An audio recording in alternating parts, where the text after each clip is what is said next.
मंगलमय मंगलकरण वीतराग विज्ञान नमो ताहि जाते भई अरहंतादि महान जो विद्यादि सागर सुधी जो विद्यादि सागर सुधी गुरु हैं हितैषी शुद्धात्म में निरत नित्य हितोपदेशी वे पाप ग्रीष्म ऋतु में जल हैं सयाने पूजूं उन्हें सतत केवल ज्ञान पाने पूजूं उन्हें सतत केवल ज्ञान पाने। बोले महावीर भगवान की, आचार्य कुंद कुंद स्वामी की, आचार्य गुरुवर विद्यासागर मुनि महाराज की।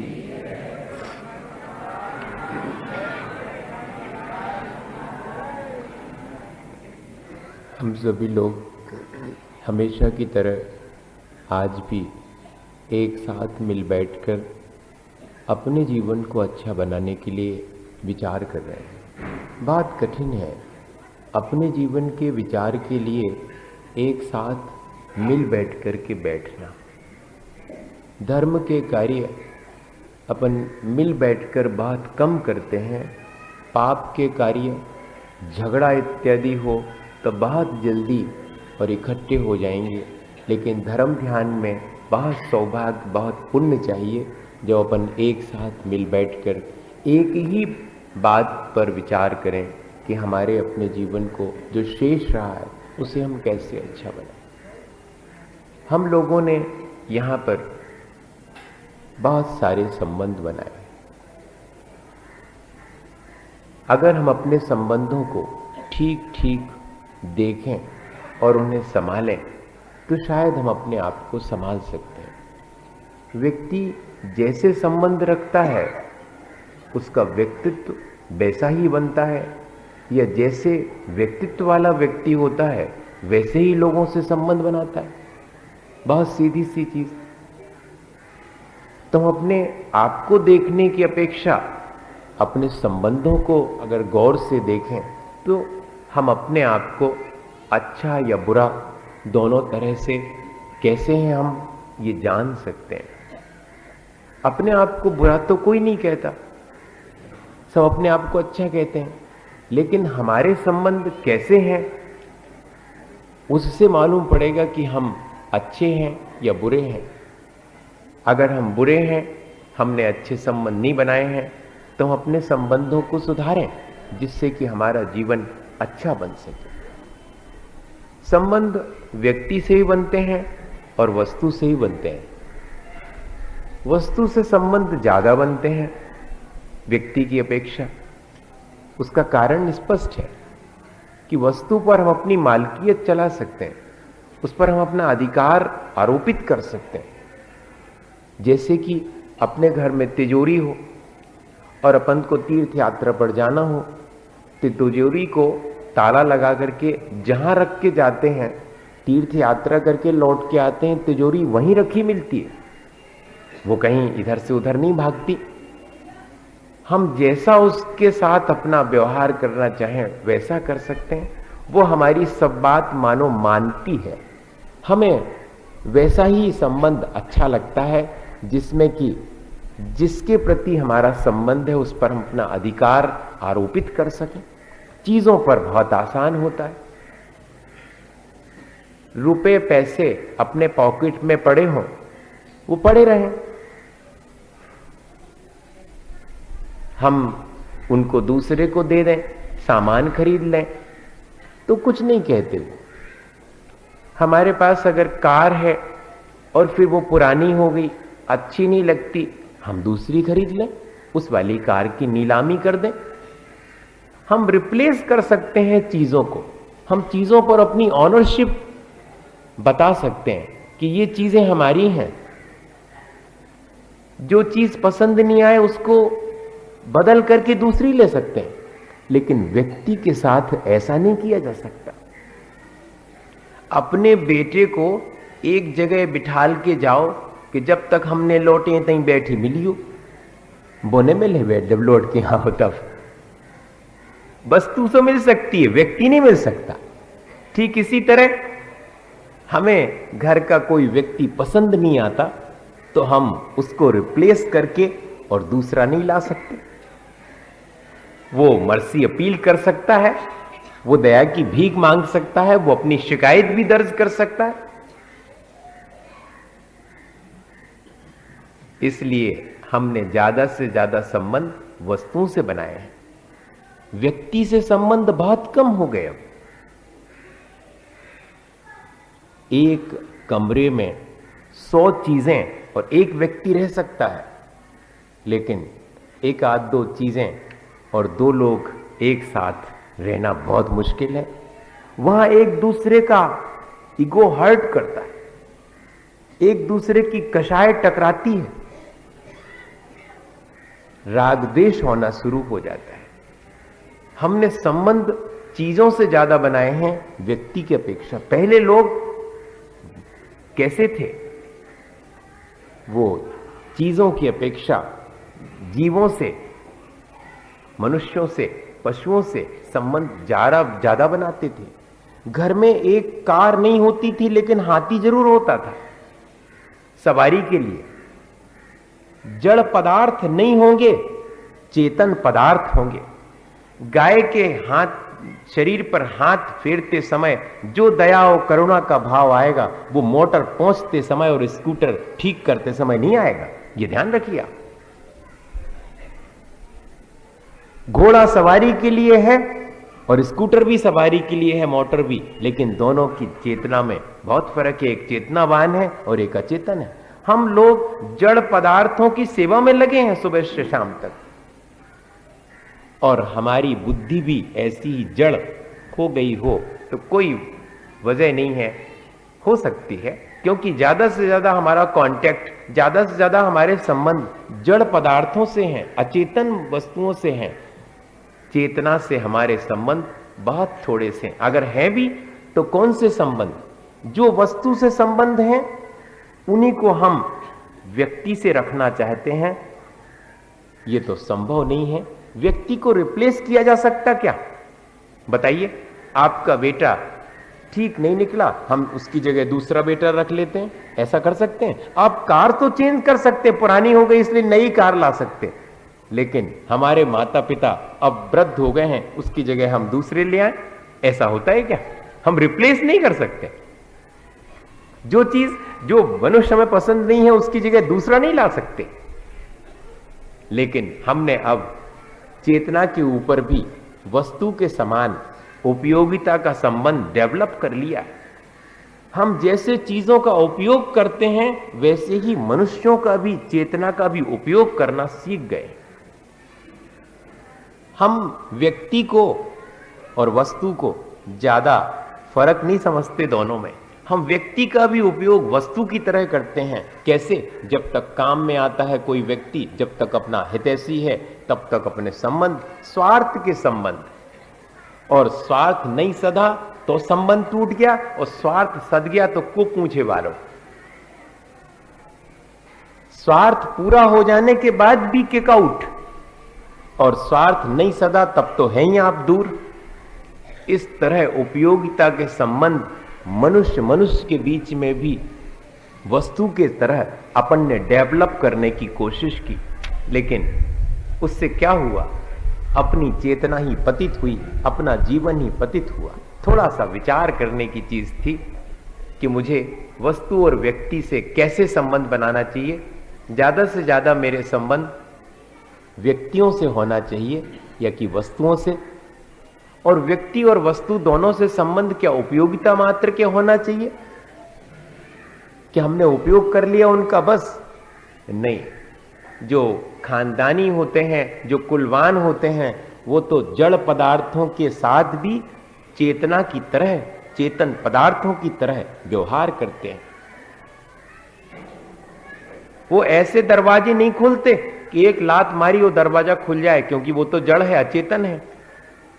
वो उसको भी चेतन की तरह सम्मान देकर के ढंग से खोलेंगे। हॉस्टल में तो ऐसे ही करते हैं बच्चे, उनको तो अपन यही सिखाते हैं कि तुम्हारी संपत्ति थोड़ी है, ये तो मंदिर की है, सो चाहे जैसी मिटाओ बनाओ। ये तो फिर भी ठीक है कि अपने जैन हॉस्टल है, लेकिन और दूसरे जो कॉलेजेस में हॉस्टल होते हैं उनमें स्टूडेंट्स क्या करते हैं? उनमें दरवाजे में लात मार के ही खोले जाते हैं। आप देख लो, ऐसा ही व्यवहार होता है वस्तुओं के साथ। अपन सबका भी, अपन वस्तुओं को महत्व नहीं देते हैं, उनके साथ भी अपन ऐसे संबंध नहीं बनाते जैसे व्यक्ति के साथ अपन सावधानी पूर्वक संबंध बनाते हैं।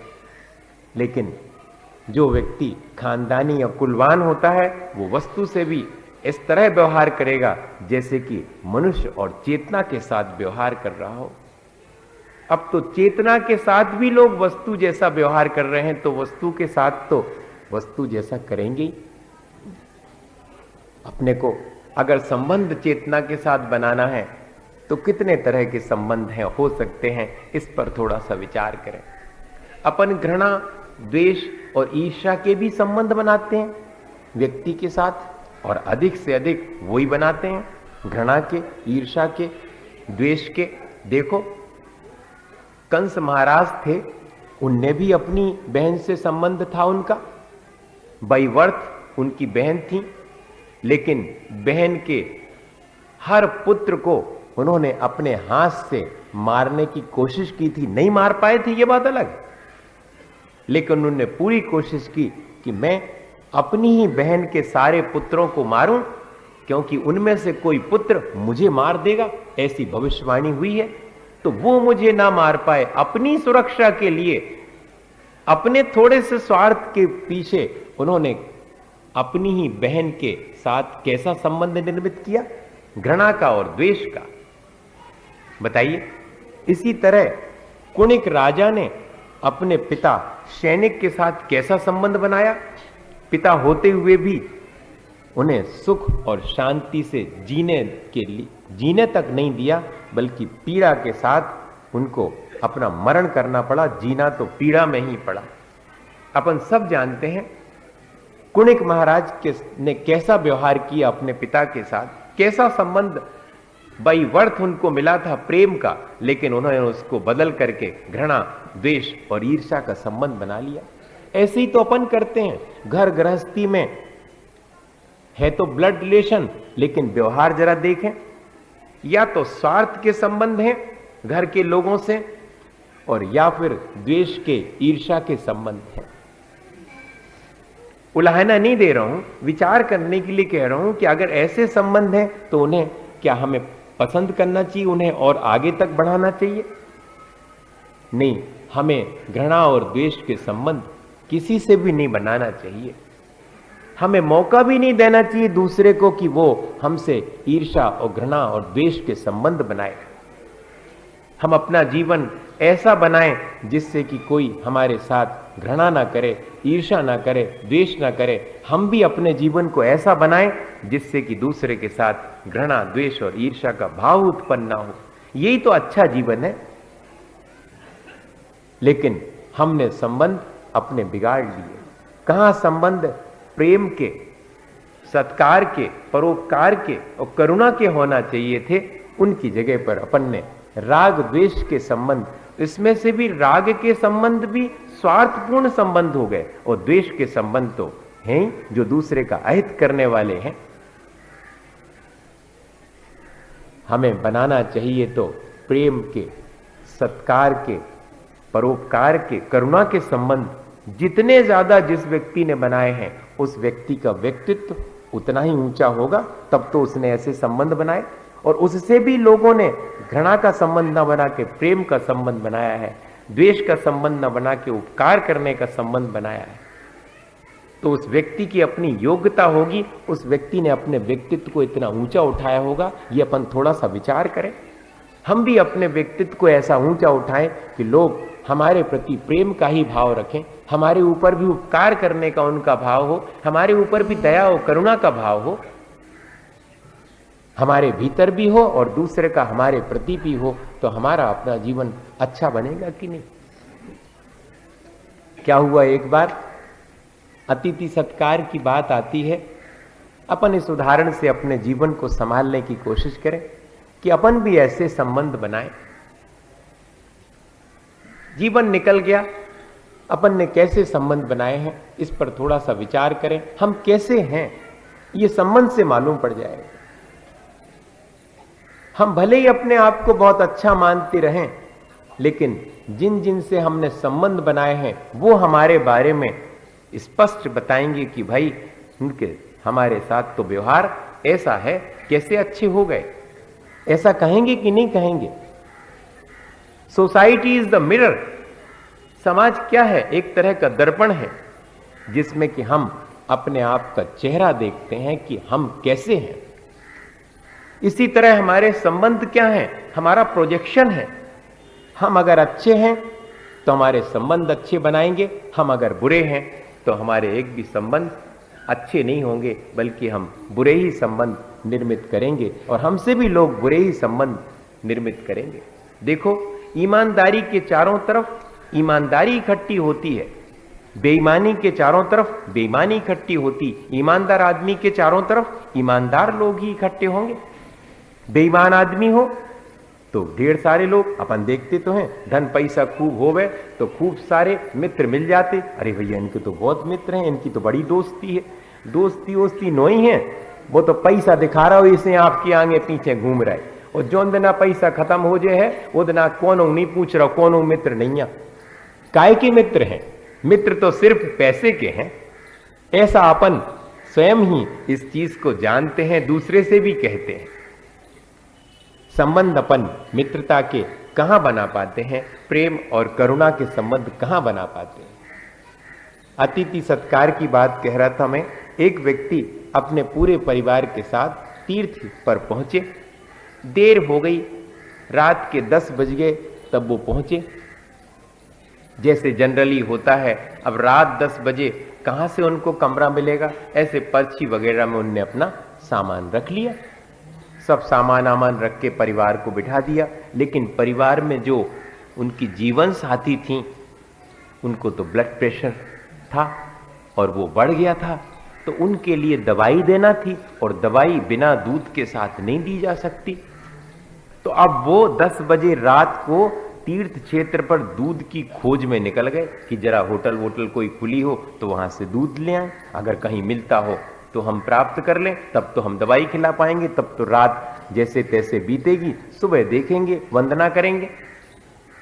ऐसा उनने भाव विचार करके और सब में देखा, लेकिन दूध जहां मिलता था उनने कहा भैया अब रात 10 बजे तो जितो दूध होता तो हमने सबकी चाय बना के बेच ली।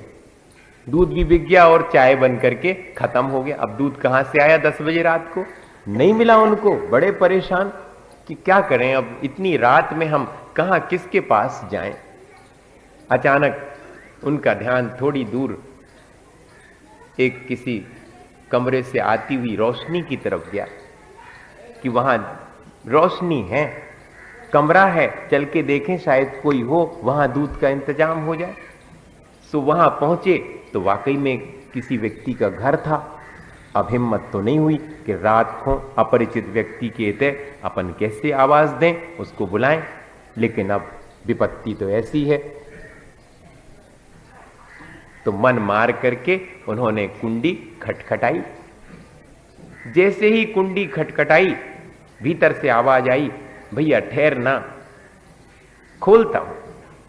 आवाज ऐसी लगी जैसे किसी वृद्ध व्यक्ति की हो। इन्होंने कहा कोई बात नहीं, हम रुके हुए हैं, आपको आने में दरवाजे तक देर लगेगी। और लाठी टेकते हुए वो वृद्ध सज्जन दरवाजा खोलने के लिए आए, लालटेन हाथ में लिए। लालटेन की रोशनी में उस व्यक्ति को देख करके अपरिचित है और क्या बोले। अपन तपन की बात अलग है, अगर अपने घरे को 10-11 बजे रात को आ जाए तो कौन कहते आए हो को आओ, तुम इतनी बजे रात को आओ ने पड़ा थे का, के भले आदमी के घर है, रिपोर्ट करेंगे अपन उसमें फोन करके पुलिस को कि भैया खतरा है कुछ।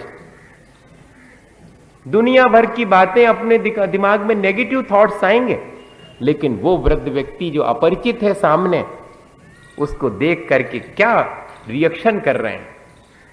अरे अकेले आए तुम, सामान अमन कहां है, और मुझे पहले थोड़ा भी समाचार नहीं दिया कि हम आ रहे हैं, हम लेने के लिए पहुंच जाते। बताइए, अपरिचित व्यक्ति से ऐसा कर रहे हैं वो वृद्ध, अपन कह सकते हैं ऐसा? बहुत कठिन है, बेकार की बातें हैं। चाहे आप कितना ही शास्त्र पढ़ लो, कितना ही पूजा कर लो, अगर आपके भीतर ऐसी भावना नहीं आई, मैं बार बार कहता हूं कि अगर ऐसी भावना नहीं आई तो क्या काम की पूजा हो, क्या काम का स्वाध्याय और क्या काम का आपका दर्शन बंधन, आपके विद्वत्ता कोई काम की नहीं। सब कर रहे हैं और करना चाहिए, मैं ये नहीं कह रहा हूं कि ये सब नहीं करना, लेकिन उसके साथ साथ अपने भीतर ये विचार भी तो आना चाहिए, जैसा कि उस वृद्ध व्यक्ति के भीतर अपरिचित व्यक्ति को देख करके क्या विचार आया। उलाहना दे रहे हैं, दुत्कार नहीं रहे हैं, अपना प्रेम प्रकट कर रहे हैं कि देखो तुमने हमें बताया नहीं और आ गए, और सामान अमान कहां है, घर के और लोग कहां हैं, अकेले आए हो क्या, समाचार तक नहीं दिया, हम लेने पहुंच जाते। बताइए कैसी भावना। एक ये संबंध है, अपरिचित व्यक्ति से संबंध ऐसे बनाया जा रहा है, वो वृद्ध व्यक्ति बना रहे हैं, और फिर हाथ पकड़ करके घर के भीतर लेकर के बिठाला। ये बताओ कि अकेले ही आए हो कि सब लोग हैं? कह ले नहीं, सब और भी हैं, परिवार के सब लोग। अब तो और ज्यादा उनको आ गया, कह ले सब लोग परिवार के हैं, कहां हैं सब, सबको छोड़ करके आ गए, सामान आमान भी कहां रखा है, धर्मशाला में रखा है। अरे घर होते हुए तुमने सामान धर्मशाला में रखा? फौरन लड़के को आवाज दी, भाई कहां पर रखा हुआ सामान और कहां पर हैं सब लोग, सबको यहीं पर घर पर लेकर के आओ। अब वो व्यक्ति भूल ही गए कि मैं तो दूध लेने आया था और इतना सेवा सत्कार हो रहा है, और फिर उनके मुंह से इतना सब सुनने के बाद निकला कि बाबा जी मैं तो बहुत अपरिचित हूं, यहां इस क्षेत्र पर, तीर्थ क्षेत्र पर आया हूं, मैं तो अपनी जीवन साथी का स्वास्थ्य ठीक नहीं होने से उन्हें एक टैबलेट देने के लिए दूध की खोज कर रहा था, थोड़ा सा मुझे आप दूध उपलब्ध हो जाए तो बहुत अच्छा है। अरे सबको यहीं पर बुला लो, दूध की क्या आवश्यकता है, एक व्यक्ति के लिए सब लोग यहां आकर के भोजन करो, दूध पियो, जैसा भी जो भी है सब कुछ करो। इतना उनके भीतर प्रेम का भाव, दया का भाव, करुणा का भाव। उन्होंने फौरन आदेश दे दिया घर में कि दूध गर्म करके लेके आओ, पहले तो इनको पिलाओ और सब लोग को लेके आओ यहीं पर, और यहीं पर पिएंगे सब लोग, दवाई खाएगी बेटी मेरी। बहू को बोल रहे हैं कि मेरी बेटी को यहीं पर वो आपके दूध पिएगी, दवाई खाएगी। अब वो व्यक्ति दंग है कि मैं तो अपरिचित हूं, इन वृद्ध को जानते नहीं हूं, अपन और होते तो कहते कि देखो तो कैसो रिश्तो निकाल रहे, न जानत न पहचानत, ऐसा उलाह ना देते अपन। लेकिन उनके भाव तो देखो आप, वो व्यक्ति मन ही मन सोच रहा है कि अद्भुत है, और बहुत आरजू मिन्नत करके कि आप देखो धर्मशाला में रुक गए हैं, सामान सब धल्ला हो, रात को कहां भागे, हम आपके यहां पर आ जाएंगे। तो उन्होंने, उस वृद्ध व्यक्ति ने इस शर्त पर उन्हें दूध दे करके अपने लड़के के साथ भेजा कि पहले कह के जाओ कि सवेरे को नाश्ता इतनी आन के करो। अब बताओ, एक संबंध ये है, उस व्यक्ति ने अपने संस्मरण में लिखा, आस्था नाम का नई दुनिया में आता हमेशा शनिवार के दिन, उसमें ये सत्य घटना है। ऐसा नहीं मानना कि कहीं से मैं बहुत पुरानी सुना रहा हूं, अभी अभी इसी अभी अपने वर्तमान के समय की घटना है, उसमें छपी थी। और लास्ट में उन्होंने लिखा कि मैंने बहुत तीर्थ वंदनाएं करी, बहुत भगवान के दर्शन करे, लेकिन मैंने ऐसी तीर्थ वंदना कभी नहीं की, मेरा तो तीर्थ वंदना करना सार्थक हो गया। अगर ऐसे भाव हम सबके भीतर आ जाएं तो ही हमारा सब कुछ जो हम धर्म ध्यान करते हैं वो सब सार्थक हो जाएगा। अपन को किया जाने वाले धर्म ध्यान को सार्थक करना चाहिए। ऐसे भाव और ऐसे प्रेम और ऐसे परोपकार के, करुणा के भाव अपने भीतर ला करके। वर्णी जी का उदाहरण आता है, गणेश प्रसाद जी वर्णी। 13 किलोमीटर है दलपतपुर से नैनागिर। बहुत पुरानी बात है, अब तो मोटरें चलने लगी, रोड बन गई। पहले तो बैलगाड़ी से धूल के रास्ते में जाते थे, बंदनाखुन जाते थे तो दलपतपुर से तांगा किया वर्णी जी ने, और एक अकेले तांगा में बैठ के, भैया हमें नैनागिर जाऊं ने, उसे भेज दो। तांगे वाले ने कहा ठीक। उसने पैसे ठहरा लिए। वर्णी जी ने कहा हम देंगे, पूरे तांगे के पैसे देंगे, हमें ले चलो, क्योंकि और कोई सवारी नहीं थी। तांगे वाले ने कहा कि एक अकेली सवारी के लिए हम पूरा तांगा लेके जाएं तो तांगे का पूरा पैसा आपको देना पड़ेगा। वर्णी जी ने कहा ठीक है देंगे, तीर्थ यात्रा करना है तो देंगे। अब चले भैया, थोड़ी दूर चले और वहां पर रास्ते में बराते गड्ढा पड़ता है, तो वहीं पर रास्ते में कहीं पर लोग खड़े हुए दिख गए, 4-5 सवारी। अब वो हाथ दे रही थी तांगे वाले को कि हमें भी नैनागिर ले चलो। तांगा तो खाली है, एक अकेले हैं। अब वो तांगे वाला संकोच में कि मैंने पूरा पैसा तो तांगे का वर्णी जी से ले लिया, अब इन सवारियों को कैसे बिठाऊं। लेकिन वर्णी जी के मन में प्रेम का भाव, परोपकार का भाव भरा हुआ था। तांगे वाले से बोले भाई संकोच मत करो, पैसा तो पूरा तुम्हारा तांगे का मैं दूंगा, इन सबको फ्री में तुम मेरे कहने से बिठा लो। सबको बिठा लिया, तांगे वाले को क्या। इस बीच में क्या घटना हुई? ये घटना हुई कि लगा वर्णी जी को कि बहुत देर लग जाएगी धीरे धीरे तांगे में क्षेत्र तक 13 किलोमीटर पहुंचने में, तब तक तो अंधेरा हो जाए। जोन चिरौंजा बाई ने 4 पेड़ा रख दे थी मावा के, सुबी अपनी तांगा में खाले में पानी उतर पी ले हैं। ग्रस्त अवस्था की बात है, नहीं तो तुम लगा लो कि छुल्लक जी हती वो तांगा में खाला उन्हें। हाँ नहीं तो अब भाई चर्चा को विषय बना लो आप। कई जने तो यही कह देंगे अब भी। अपन को ये खुरापात बहुत सूझती है इस तरह की, मैंने उसमें से नेगेटिव निकालेंगे कि कुछ चीज गलत मिल जाए, उसमें सही है ये नहीं देखेंगे। अब क्या हुआ कि वर्णी जी ने वे 4 पीड़ा निकाल के खाने के लिए विचार किया। अकेले तो थे और तांगे वाला था। कहने लगे देखो हमें रखी भाई जी ने 4 पीड़ा, लेकिन हम अकेले अकेले 4 पीड़े खा लें तो ठीक नहीं है। तांगे वाला भी तो 13 किलोमीटर तक जाते जाते उसको भी देर हो जाएगी, वो भी भूखा है। तो 2 पेड़े तांगे वाले को दे दिए और 2 खुद खा लिए। इस तरह का भाव अपन विचार करो, ऐसा अपन करते हैं। हमने पैसा तो दे हैं, अब काय को और कछु देवे हम। तुम तो हमने पैसा दे सुलवा चलो हमें। अपने नौकर से नौकरी करवा करके उसको 1 जून का भोजन भी अपने पास अतिरिक्त नाली में फेंकने लायक होगा, फेंक देंगे, कुत्ते को डाल देंगे, लेकिन उसको नहीं जमाएंगे, क्योंकि उसको तो बंधी हुई 1 महीने की पगार हम देते हैं, वेतन देते हैं, सो देंगे। अब बाकी सब चीजें क्या आवश्यकता। फिर भाव बढ़ जात उनकी, जाके लगत अपन कि नहीं अपन 1 आध बेर दे हैं, सो फिर भाव बढ़ जाए, फिर भी बेर मांगन लगे। अपने भीतर असल में दया का भाव है नहीं, सीधा सीधा, बाकी तो सब बहानेबाजी है। जब 4 लोगों को और बिठा लिया और तांगा चलने लगा, ये घटना तो हो चुकी थी वर्णी जी की और तांगे वाले की। वो 4 लोग जो बैठे उसमें, उनको धूल की परेशानी हो रही थी।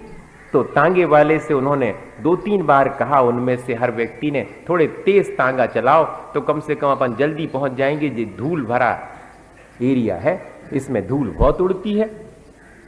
पर तांगे वाला तो अपनी चाल से उस जीव के प्रति दया रख करके कि घोड़ा खींचने वाला भी तो जीव है, मार पीट करके उसको क्यों मैं तेज ले जाऊं। अपनी चाल से जितने में उसको ठीक लगता है, बोझा ले जाना उसको आसान है, वैसे ही ले जाऊंगा। उसके भीतर भी दया का भाव था। अब की बात अलग है कि अपन तो रथ चलवा रहे, सो हाथी अपन ने बुलवाए हैं, 21,000 और 51,000 के आए हैं, और रथ में बैठवे की बोली 1000-1000 रुपया में हमने लाई है, तो हम तो बैठे। चाहे ज्यादा सवारी हो जाए और हाथी न संभाल पाए, लेकिन हम बैठेंगे। हाथी पर अतिरिक्त बोझ हो जाए इसका ध्यान नहीं है। हमने जो 1000 रुपया दए हैं उसका हमें ध्यान है कि हमने तो 1000 की बोली ली है, हम तो बैठे। तुमने पहले ही कह दी थी कि हम जो कोई 1000 की ले हम को बिठा रहे हैं। अब कमेटी वाले क्या करें, उसमें जगह ही नहीं है। उनने तो पैसे के पीछे और इस तरह से कह दिया था, सो वे भी फंस गए। अपन इस तरह का व्यवहार करते हैं, सोचिए आप। और अपन अपने आप को बहुत धर्मात्मा मानते हैं। अपन थोड़ा सा विचार करें, क्या इस तरह से धर्म ने हमें सिखाया? अब वो तांगे वाले ने तांगा तेज नहीं किया और अचानक ही बहुत धूल का एरिया आ गया। सो तांगे वाले ने बाजू वाले रास्ते से तांगा मोड़ा और थोड़ा तेज कर दिया कि जल्दी से वो पार हो जाए। तो इस बात को देख करके अब चारों लोग जिनको फ्री में बिठाया था तांगे में है और उनके लिए तुम तेज चला सकते हो और हम कह रहे थे सो नहीं चला रहे। अब उनके मन में ये भाव आ गया, बैठे हुए लोगों के मन में। तो तांगे वाले ने क्या जवाब दिया कि भैया उनकी तकलीफ, उनके सुख दुख का मैं क्यों ध्यान नहीं रखूंगा। उन्होंने पैसा भी दिया है और साथ में प्रेम से 2 पेड़े भी दिए। तुमने तो उन्हें पैसा दो, उन्हें पेड़ा दे। तुम्हारी का माने बात जी बताओ। तुम पैसा भी दे देते तब भी मैं बात मानने तैयार नहीं होता, लेकिन जो प्रेम और मेरे सुख दुख का उनने ध्यान रखा है, जो मेरे प्रति दया और करुणा का भाव रखा है, उसका फर्ज बनता है कि उनकी तकलीफ से मैं उन्हें बचाऊं। और इसीलिए मैं तांगे को जल्दी से दौड़ा कर धूल भरे एरिया में से निकाल रहा हूं।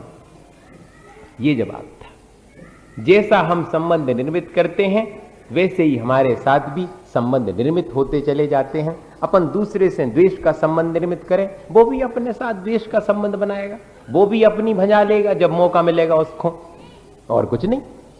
लेकिन थोड़ा सा विचार करना चाहिए, गौर से जाकर के घरे बैठ के देखियो, लिस्ट बनाइयो अपनी कि किन किन से संबंध कौन कौन से हैं अपने।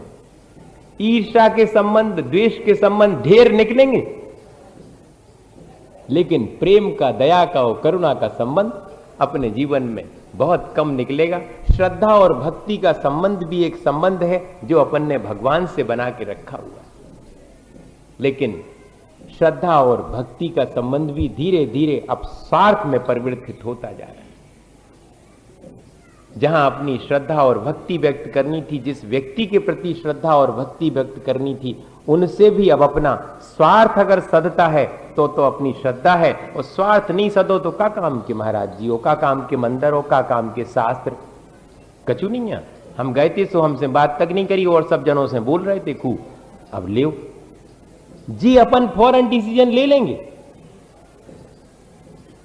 अपन के अपने मन में श्रद्धा थी, लेकिन कहां चली गई श्रद्धा? अपने स्वार्थ की वजह से। श्रद्धा बेशर्त और बेतर्क होती है, उसमें कोई तर्क नहीं दिया जाता, उसमें कोई शर्त नहीं होती कि ऐसा ऐसा करोगे तो हमारी श्रद्धा रहेगी, नहीं तो हमारी श्रद्धा नहीं है। आपके भीतर गुणवत्ता है तो हमारे मन में आपके प्रति श्रद्धा और भक्ति का भाव है।